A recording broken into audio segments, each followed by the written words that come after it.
तो यानी leukaemia lymphoma तब होंगे जब एक सिंगल क्लोन ऑफ सेल जो है उसकी मैलिग्नेंट ट्रांसफॉर्मेशन हुई, वो या तो माइलॉइड है या लिम्फोइड, और उसके बाद उसकी प्रोलिफरेशन भी हो गई। तो बेसिक मैकेनिज्म जो है ना मैलिग्नेंट ट्रांसफॉर्मेशन में, वो है कि डीएनए का जेनेटिक डैमेज हो जाए of the target white cells, उसके बाद उसके डैमेज वाले की प्रोलिफरेशन हो, disrupting the normal growth and differentiation. Heritable genetic damage जो है वो इंड्यूस हो सकता है वेरियस इटियोलॉजिक एजेंट से, कि वो डैमेज क्यों हो रहा है। आरएनए वायरसेस हो सकते हैं, HTLV1, epsilon Barr virus etcetera. Insertional mutagenesis हो सकती है, फॉर विच ऑन्कोजीन्स जो है वो प्ले करते हैं अपना रोल, जो हमने न्यूप्लाज्म वाले चैप्टर में भी पढ़ा। इवोल्यूशन ल्यूकीमिया की एक मल्टी स्टेप प्रोसेस है, और मैनी केसेस में अक्यूट ल्यूकीमिया जो है ना वो डेवलप कर सकती हैं after a pre existing myelodysplastic या माइलोप्रोलिफरेटिव डिसऑर्डर। यानी पहले इस किसी पेशेंट को माइलोडिस्प्लास्टिक या माइलोप्रोलिफरेटिव डिसऑर्डर है तो वो आके जाके अक्यूट ल्यूकीमिया करवा सकता है, ठीक है। या ये एक कॉज हो गया। दूसरे होते हैं क्रोमोसोमल ट्रांसलोकेशन। देखिए, a number of cytogenic abnormalities भी डिटेक्ट हुई हैं सर्टेन ल्यूकीमिया एंड लिम्फोमा में। मोस्ट कंसिस्टेंट इनमें है chromosomal translocation. Non Hodgkin lymphoma में क्या होता है कि ट्रांसलोकेशन जो है involving the antigen receptor gene, immunoglobulin gene, या फिर ओवर एक्सप्रेशन BCL2 प्रोटीन की देखी गई है, ठीक है। नॉन हॉजकिन लिम्फोमा में ये तीन चीज़ें, या तो एंटीजन रिसेप्टर जीन की ट्रांसलोकेशन हो जाती है, या इम्यूनोग्लोबुलिन जीन्स की, या ओवर एक्सप्रेशन हो जाता है BCL2 प्रोटीन का। तो जो मोस्ट कंसिस्टेंट क्रोमोसोमल एबनॉर्मलिटी है in various forms of acute and chronic leukaemia वो है फिलाडेल्फिया क्रोमोसोम। ये 70 to 90% cases of chronic myeloid leukaemia में देखा गया है CML में, इन्वॉल्विंग द रेसिप्रोकल, इसमें ट्रांसलोकेशन हो जाती है part of the long arm में 22 पे, ठीक है, to the long arm of the chromosome number 9 की उस पर चले जाता है, ठीक है। तो ट्रांसलोकेशन कौन सी है, 9 या 9 to 22, ठीक है। रेसिप्रोकल यहाँ पे ट्रांसलोकेशन होगी। ये फिगर भी देखिए 14.11 में, इसमें फिलाडेल्फिया क्रोमोसोम दिखाया गया है कि यहाँ पे जो है वो रेसिप्रोकल ट्रांसलोकेशन हो रही है of a part of long arms of the chromosome 22 to the long arms of chromosome number 9, written as T9/22, इस तरह हम लिखेंगे, ठीक है। देखिए, ये यहाँ पे नॉर्मल है क्रोमोसोम नंबर 9, ये नॉर्मल वाला 22। तो यहाँ पे Philadelphia chromosome chronic myeloid leukaemia में क्या हुआ है कि ट्रांसलोकेशन हो गई है 9 to 22, ठीक है। ये 9 वाले से यहाँ आ गया है 22 पे, ठीक है। इसका ये ABL चला गया, और पीछे क्या रह गया कि 22 वाले का ये पिंक पार्ट चाहिए, देखिए इस पे आ गया, ठीक हो गया। तो BCR ABL फ्यूजन जीन बन गया। तीसरा होता है मैचुरेशन डिफेक्ट।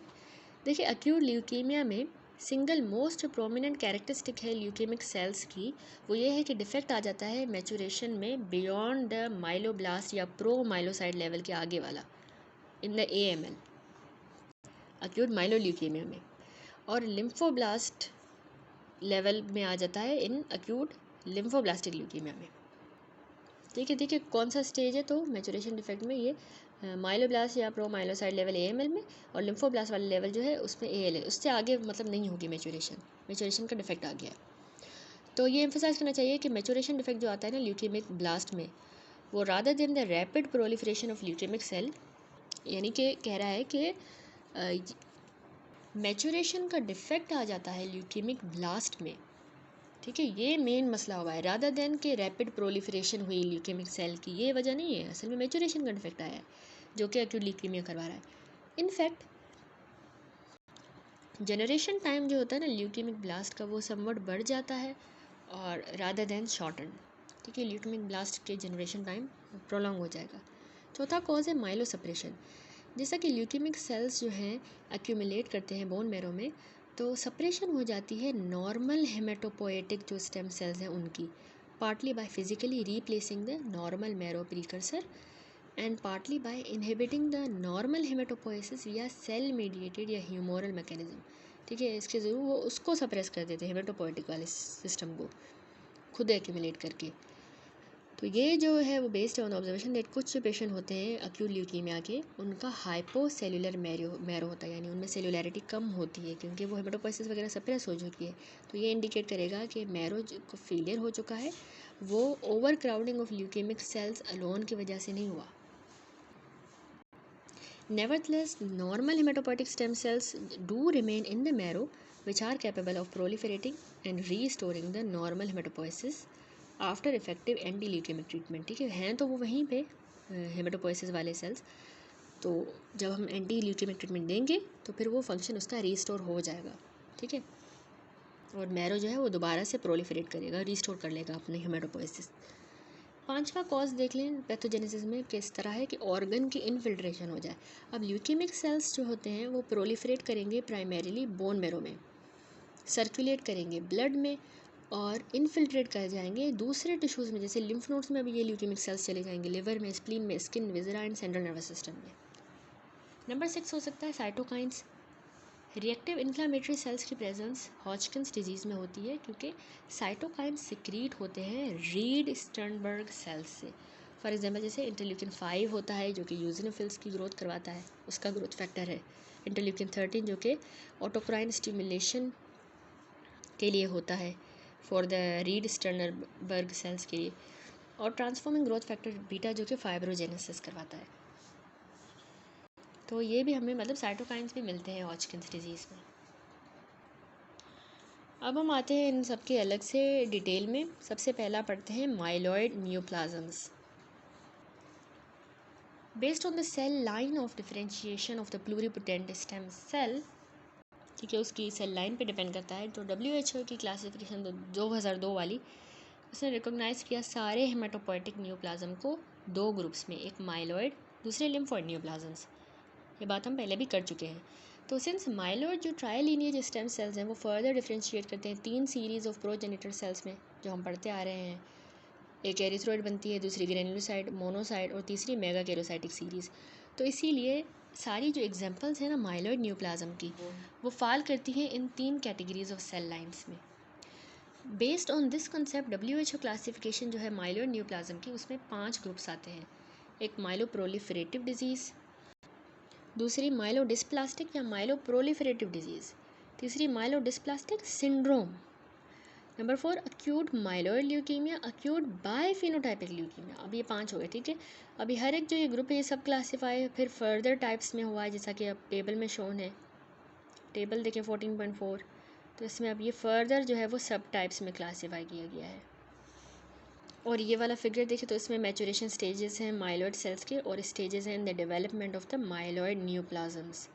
ठीक है, तो ये देखिए प्लूरिपोटेंट स्टेम सेल होता है, माइलॉइड ट्राइलिनियज स्टेम सेल है, ये दूसरी लिम्फोइड स्टेम सेल. तो लिम्फोइड में हमने पढ़ा B cell, T cell, NK cell से बनते हैं. तो बी सेल में B cell leukaemia lymphoma, T cell leukaemia lymphoma या natural killer cell leukaemia lymphoma. अब माइलॉइड की जो अभी पढ़ रहे हैं टॉपिक डिटेल में, तो उसमें हमने कहा ट्राइलिनियज बनता है. तो ग्रेनुलोसाइट सीरीज़ में ग्रेनुलोसाइटिक एंड मोनोसाइटिक ल्यूकीमिया, एरिथ्रॉइड में एरिथ्रॉइड ल्यूकीमिया एंड पॉलीसाइटीमिया वेरा, और मेगाकेरोसाइटिक में मेगाकेरोसाइटिक ल्यूकीमिया एंड एसेंशियल थ्रोम्बोसाइथीमिया. ये सारी डिटेल करेंगे. अब वो जो टेबल है उसकी जो इम्पॉर्टेंट एग्जांपल्स है ना विद इन ईच ग्रुप, वो अभी यहाँ नीचे डिटेल में पढ़ेंगे. लेकिन उससे पहले हम इस टेबल को अच्छी तरह से पढ़ लेते हैं जो कि WHO क्लासिफिकेशन है माइलॉइड न्यूप्लाज्म्स की, और इसको अच्छी तरह से याद करना है.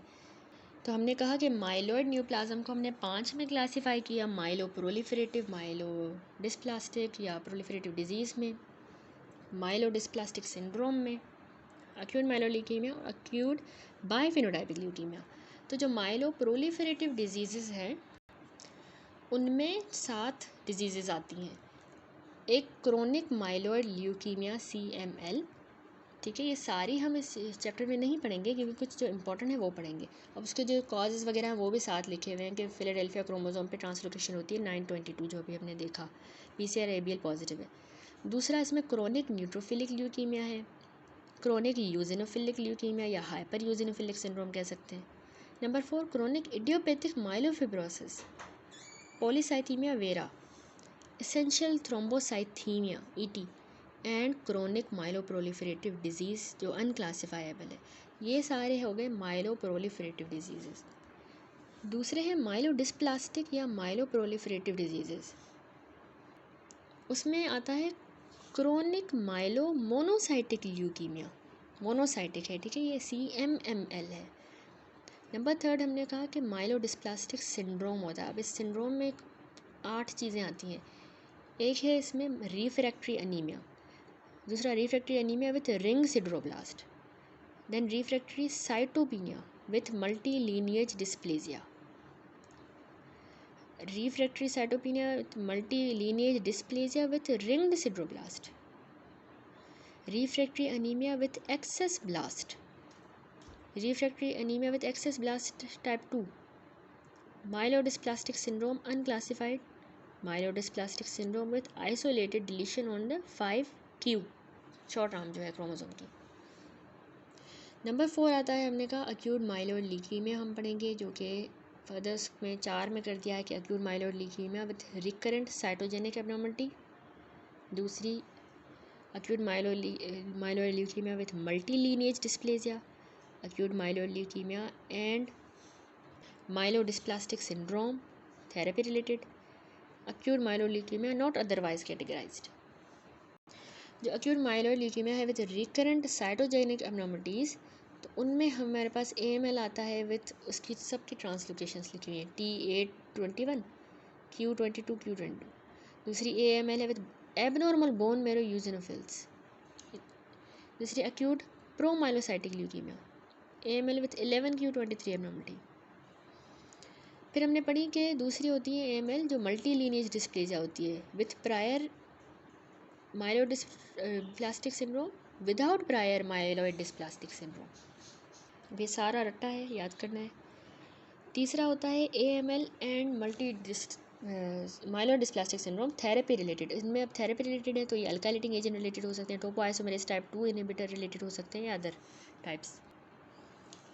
नंबर 4 AML जो कि अदरवाइज कैटेगराइज नहीं हुआ ना, तो वो AML वो है जो मिनिमली डिफ्रेंशिएटेड है, without maturation, with maturation, myelomonocytic leukaemia, monoblastic monocytic leukaemia, erythroid leukaemia, acute megakaryocytic leukemia, acute basophilic leukemia, acute panmyelosis, myelofibrosis, myeloid sarcoma, ये सारी हो गई। और लास्ट acute biphenotypic leukemia।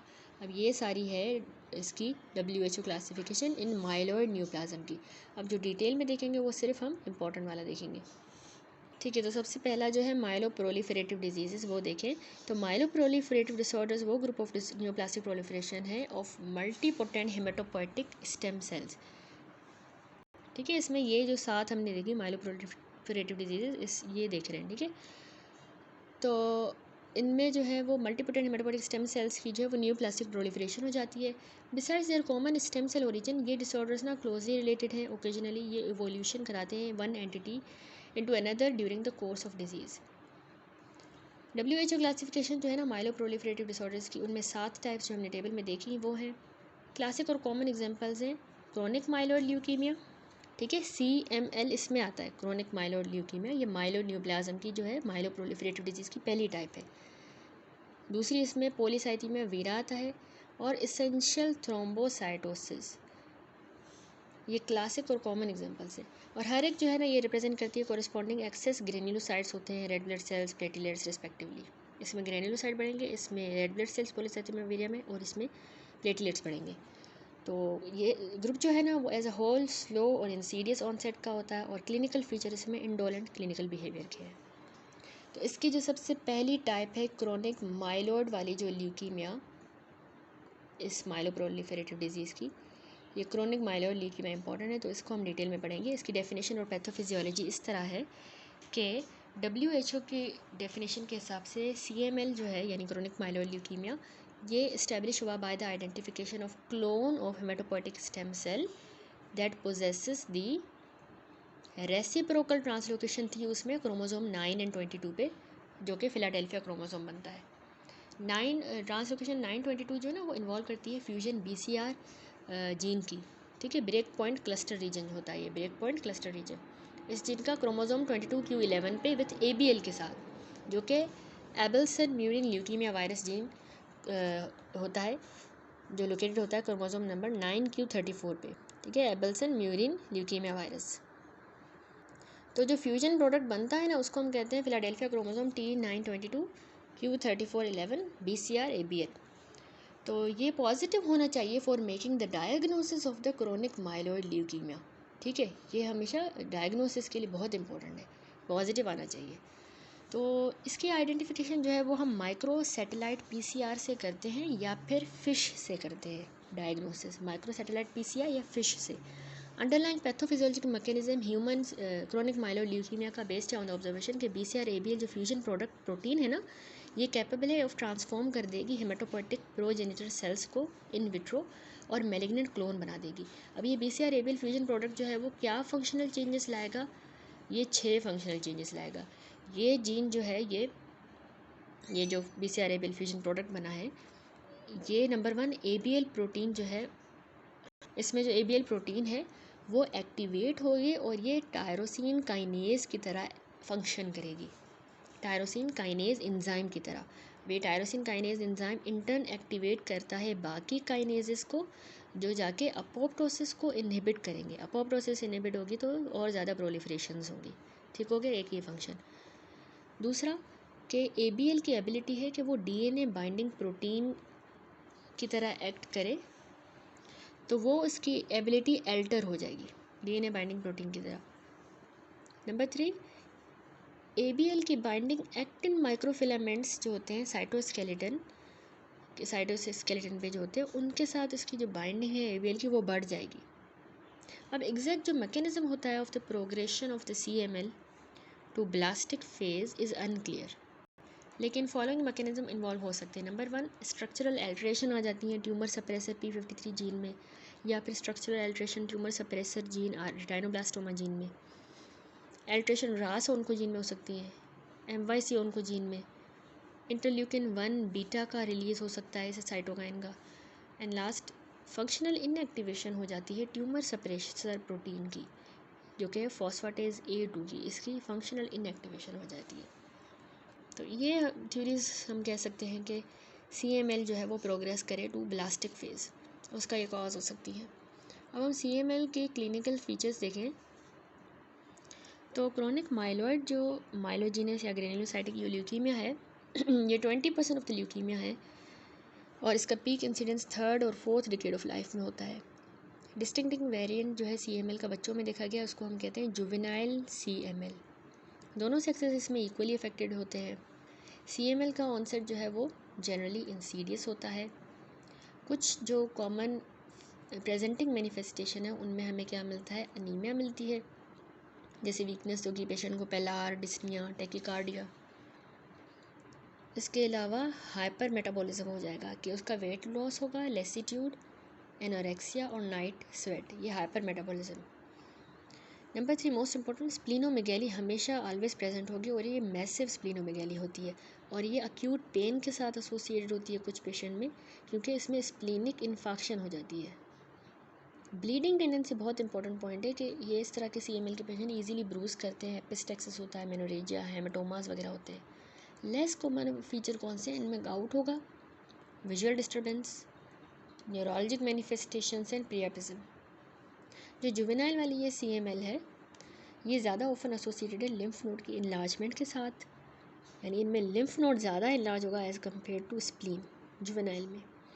बाकी फीचर जो है उनमें फ्रीक्वेंट इन्फेक्शंस हो जाना, haemorrhagic manifestations and facial rash. Lab findings में हमें क्या मिलेगा, डायग्नोसिस CML की पॉसिबल की जाती है ब्लड पिक्चर अलोन पे, ठीक है, सिर्फ ब्लड पिक्चर से, लेकिन however bone marrow, cytochemical stain और बाकी इन्वेस्टिगेशन भी हेल्प करती हैं। ब्लड पिक्चर में हमें क्या मिलेगा, टिपिकल ब्लड पिक्चर CML के केसेस में जो है वो at the time of presentation show करेगी फॉलोइंग फीचर। 14.13 में भी देखें अनीमिया अनीमिया में हमें जो है मॉडरेट डिग्री की मिलेगी, नॉर्मोसाइटिक होगी, नॉर्मोक्रोमिक होगी, नॉर्मोब्लास्ट में हमें ओकेजनली मिलेगी। वाइट ब्लड सेल जब हम देखेंगे तो हमें ल्यूकोसाइटोसिस मिलेगी, यानी कि 2 लाख से भी ज़्यादा मिलेंगी हमें white blood cells. Natural history CML की कंसिस्ट करती है 3 फेजेस, ठीक है, CML के 3 फेज़ होते हैं, क्रोनिक, एसेलरेटेड, ब्लास्टिक। अच्छा ये फिगर देख लें तो इसमें मेटामाइलोसाइट भी मिल रहे हैं, माइलोसाइट, यूजिनोफिल्स, बेसोफिल्स, ये सब हमें CML में मिलेंगे। तो 3 फेजेस में जो क्रोनिक फेज़ होता है ना CML का, वो बिगिन होता है माइलो प्रोलिफरेटिव डिसऑर्डर के साथ और उसमें बहुत ज़्यादा प्रोलिफरेशन हो जाती है माइलोइड सेल्स की इंटरमीडिएट ग्रेड की, यानी माइलोसाइट्स ज़्यादा मिलेंगे और मेटामाइलोसाइट जैसा पिक्चर में देखा, और मैच्योर सेगमेंटेड न्यूट्रोफिल्स। माइलोब्लास्ट जो है वो 10% ऑफ द सेल्स से ज़्यादा नहीं होंगे पेरिफेरल ब्लड में और बोन मैरो में। And increase in the proportion of basophil जो है वो तकरीबन 10% कैरेक्टरिस्टिक फीचर होता है CML का। अब ये जो राइजिंग बेजोफिलिया है ना, ये इंडिकेटिव है इम्पेंडिंग ब्लास्टिक ट्रांसफॉर्मेशन का, यानी कि अब ये ब्लास्टिक की तरफ जा रहा है। एसेलरेटेड फेज CML का जो है ये वाला दूसरा वाला, ये भी डिस्क्राइब हुआ है जिसमें प्रोग्रेसिवली ल्यूकोसाइटोसिस और ज़्यादा बढ़ती जाएगी, और इसके अलावा इसमें थ्रोम्बोसाइटोसिस भी होंगे, यानी प्लेटलेट्स भी और ज़्यादा होंगे, या फिर थ्रोम्बोसाइटोपिनिया भी हो सकता है, या स्प्लीनोमेगैली, यानी प्लेटलेट्स कम भी हो सकते हैं, बढ़ भी सकते हैं, और स्प्लीनोमेगैली। तो अब ये एसेलरेटेड फेज देखें तो उसमें क्या होगा, इंक्रीजिंग डिग्री ऑफ अनीमिया और ज़्यादा बढ़ेगी, ब्लास्ट का काउंट जो है ब्लड में और बोन मैरो में 10 to 20% होगा।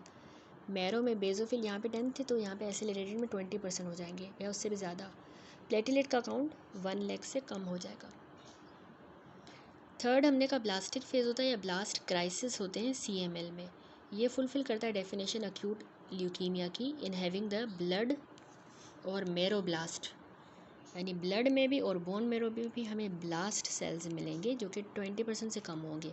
अब ये ब्लास्ट सेल माइलॉइड भी हो सकते हैं, लिम्फॉइड हो सकते हैं, एरिथ्रॉइड के भी हो सकते हैं, अनडिफरेंशिएटेड। अब ये सारे एस्टेब्लिश मॉर्फोलॉजी से होते हैं, साइटोकेमिस्ट्री, इम्यूनोफिनोटाइपिंग। माइलॉइड ब्लास्ट सेल के क्राइसिस CML में ज़्यादा कॉमन है और ये AML को रिजेंबल करते हैं। हाउएवर अनलाइक द AML, और रॉड्स जो है ना वो नहीं देखी जाती माइलोब्लास्ट ऑफ द CML में। ठीक है, हमें CML के जो ब्लास्ट क्राइसिस वाला ये स्टेज है, इनके जो माइलोब्लास्ट हैं उनमें हमें और रॉड्स नहीं मिलेंगी, जबकि AML में हमें मिलेंगी।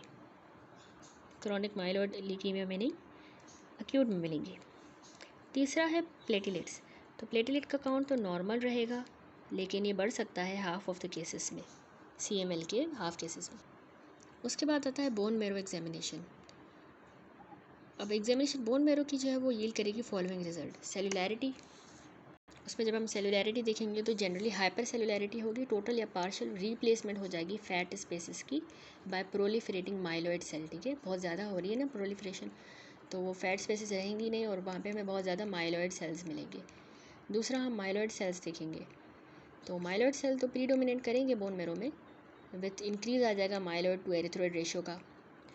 द डिफरेंशियल काउंट जो होगा ना माइलॉइड सेल्स का बोन मैरो में, वो सिमिलर फाइंडिंग दिखाएगा जिस तरह की पेरिफेरल ब्लड में हमें मिलेंगे, विथ प्रीडोमिनेंस ऑफ माइलोसाइट्स। ठीक है, माइलॉइड होंगे लेकिन उनमें भी माइलोसाइट वाला स्टेज ज़्यादा होगा। एरिथ्रोपोइसिस फिर इसके अलावा बोन मैरो में हम देखेंगे, एरिथ्रोपोइसिस नॉर्मोब्लास्टिक होगी। ठीक है, RBC नॉर्मोब्लास्टिक, लेकिन उनमें रिडक्शन आ जाएगी एरिथ्रोपोइटिक सेल्स में, तभी एनीमिया वगैरह भी हो रही है। मेगाकेरोसाइट्स देखेंगे तो वो कॉन्स्पिशियस होंगे लेकिन यूजुअली स्मॉल होंगे साइज़ में देन द नॉर्मल। साइटोजेनेटिक्स देखें, साइटोजेनेटिक स्टडीज़ जो हैं ब्लड और बोन मैरो की शो करेंगे कैरेक्टरिस्टिक क्रोमोसोमल एब्नॉर्मलिटी, जो बार बार देख रहे हैं फिलाडेल्फिया क्रोमोसोम की CML में हमें मिलती है एब्नॉर्मलिटी 90 to 95 केसेस में। फिलाडेल्फिया क्रोमोसोम जो है वो रेसिप्रोकल बैलेंस ट्रांसलोकेशन से बनता है between the part of the long arm of chromosome 22 and part of the long arm of chromosome 9। ठीक है, T9 to 22, यानी Q34 to 11। ये जो प्रोडक्ट बना है फ्यूजन जीन का BCR-ABL, तो इससे जो है ये फिलाडेल्फिया क्रोमोसोम बनता है। साइटोजेनेटिक्स हो गई। अब बोन मैरो के बाद तीसरा आता है साइटोकेमिस्ट्री। द ओनली जो सिग्निफिकेंट फाइंडिंग है साइटोकेमिकल स्टेन्स में वो है रिड्यूस्ड स्कोर मिलेगा हमें न्यूट्रोफिल एल्कलाइन फॉस्फेटेज का, ये हमें कम मिलेगा। ठीक है, लो। तो ये हेल्प करता है कि हम डिस्टिंग्विश करें क्रोनिक माइलॉइड ल्यूकीमिया को माइलॉइड ल्यूकेमॉइड रिएक्शन के साथ, जिसमें ज़्यादा हो रहा था स्कोर। ठीक है, NAP स्कोर उसमें ज़्यादा था, यहाँ पे कम होगा। हाउएवर NAP स्कोर जो है ना CML में फिर कम तो है लेकिन नॉर्मल की तरफ आ जाएगा सक्सेसफुल थेरेपी के बाद, जब कॉर्टिकोस्टेरॉइड की अगर हम एडमिनिस्ट्रेशन करें या फिर अगर इन्फेक्शन हो जाता है तो। ठीक है, इसके अलावा क्या हो सकती है investigation, a few other comparing findings are seen in CML के सीरम में जो B12 के लेवल हैं वो बढ़ जाते हैं। विटामिन B12 की बाइंडिंग कैपेसिटी भी क्रॉनिक माइलॉइड ल्यूकेमिया में बढ़ जाती है। यूरिक एसिड भी बढ़ जाता है सीरम का, हाइपर यूरिसीमिया। That's it. अब आ जाते हैं इसके ट्रीटमेंट पे and complications. Insight into the molecular mechanism of CML has brought about major changes in its therapy. Approach of the modern therapy in the CML is targeted at removal of all malignant clones of cells. ठीक है, हमने सारे malignant clones जो बने हैं sales के उनको remove करना है जिनमें BCR-ABL फ्यूजन प्रोटीन है, ताकि जो पेशेंट है वो रिवर्ट करे back to the prolong non clonal haematopoiesis, that is कि मॉलिक्यूलर रिमिशन मिले उसको डिजीज़ से। तो ये कैसे अचीव होगा कि हम कैसे रिमूव करेंगे? By following approaches. नंबर 1 है इमातिनब ओरल थेरेपी। अब बेसिक जो प्रिंसिपल है जो अंडरलाई करता है इमातिनब ओरल ट्रीटमेंट में वो है कॉम्पिटिटिवली ये ATP बाइंडिंग साइट जो होती है ना ABL काइनेज की, उस ATP बाइंडिंग साइट को ही कॉम्पिटिटिवली इनहिबिट करती है ये ड्रग। तो जो कि इंटर्न इनहिबिट करेगी signal transduction BCR-ABL fusion protein की, सिग्नल ट्रांसडक्शन नहीं होगी। अब इमातिनब जो है ना वो अपोप्टोसिस करवा देगी BCR-ABL पॉजिटिव वाले जो सेल्स हैं और थस उनको ख़त्म कर देगी। इमातिनब बहुत ही इफ़ेक्टिव है, newly diagnosed cases of CML वाले पेशेंट्स को हम देते हैं, बहुत इफेक्टिव है। और कंप्लीट हेमाटोलॉजिक रेमिशन जो है वो अचीव हो गई 18 महीनों में, और 97% इस तरह के केसेस जो हैं उनको हम इमातिनब से ट्रीट करते हैं। नंबर 2 है allogenic bone marrow stem cell transplantation. आदो ये ट्रीटमेंट जो है मोडालिटी ऑफ़र करती है प्रूवन क्योर, लेकिन ये कॉम्प्लिकेट हुई है विथ मोर्टेलिटी, क्योंकि इसके प्रोसीजर की वजह से और डेवलपमेंट इसमें post transplant graft versus host disease हो जाती है GVHD, और इसीलिए जो है वो पोस्ट ट्रांसप्लांट इम्यूनोसप्रेसिव ट्रीटमेंट जो है वो कंटिन्यू करना होता है। Next interferon alpha. तो इमातिनब से पहले जो है और एलोजेनिक ट्रांसप्लांटेशन से पहले क्रोनिक फेज़ जो होता है क्रोनिक माइलोइड ल्यूकीमिया का, उसको ट्रीट किया जाता था विथ इंटरफेरॉन अल्फ़ा, ये ड्रग ऑफ चॉइस होती थी। एंड देन नंबर 4 है कीमोथेरेपी। कीमोथेरेप्यूटिक एजेंट्स भी CML को ट्रीट करने के लिए यूज़ करते हैं ताकि जो वाइट ब्लड सेल्स का पॉपुलेशन है टोटल उसको कम किया जाए। इनमें ब्यूसल्फान आती है, साइक्लोफॉस्फामाइड यानी मेल्फेलान, और हाइड्रोक्सी यूरिया। अदर्स में देखें तो besides above other form treatment की है स्प्लीनिक इरेडिएशन करते हैं, स्प्लीनेक्टोमी कर देना, और ल्यूकोफेरेसिस।